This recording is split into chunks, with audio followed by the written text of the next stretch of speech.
I'm Nicholas Sala. This is my presentation for world literature.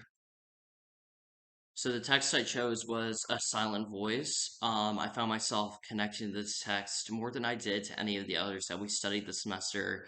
It spoke to me personally and emotionally, mainly because I experienced a lot of similar experiences in my life. I was bullied early on. I found myself struggling to connect with other people because of that, and I just found myself struggling to like maintain friendships and trying to connect to others.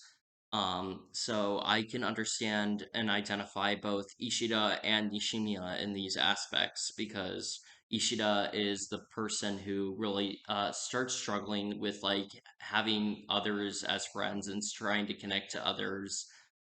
Because of his past, being a bully himself, he really struggles with trying to connect to other people and trying to show them that he's not a bad person and that he really just he's grown up, he's matured.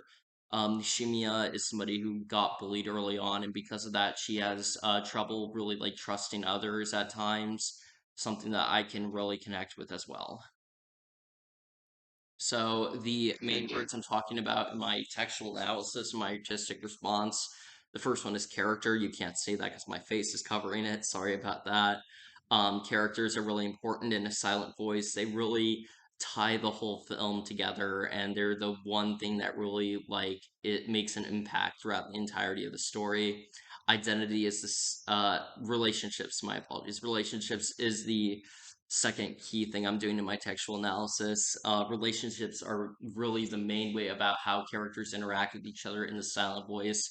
They form friendships with each other. They try to connect with each other through different activities, different means. They talk to each other and get advice from each other and really just grow and mature as a group.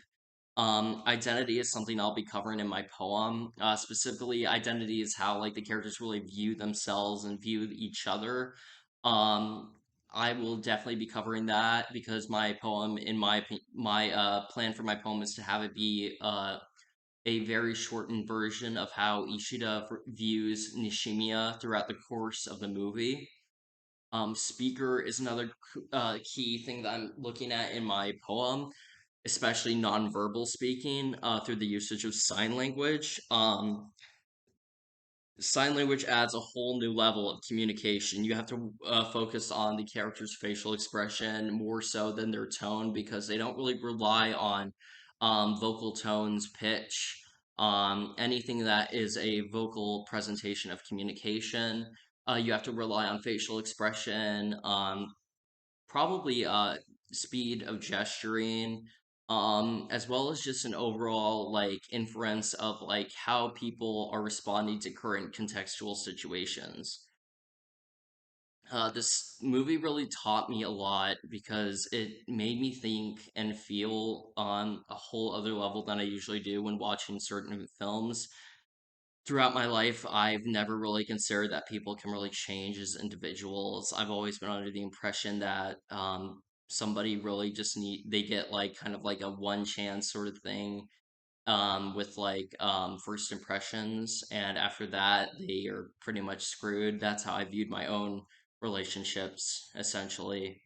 Um, and because of that, I've learned that I really need to start giving myself and other people more chances to show that we're really worthwhile people. Um, this movie also made me really consider how friendships and family can positively impact someone's life and how they can change it for the better. Especially how they can help them through times of struggle and through times of pain and grief. It's really hard for me, especially after I got bullied and after I moved schools. I found myself struggling to connect with others and trying to form friendships. And so this movie really taught me ways on like how one would define a friendship and how it really helps somebody. And I found myself really just getting really emotional, especially during parts where like um Ishida starts having like friends, and especially at the ending where he uncovers his ears and just lets in everyone's voice and starts just hearing the world around him. That just really got me. So yeah, that's about it.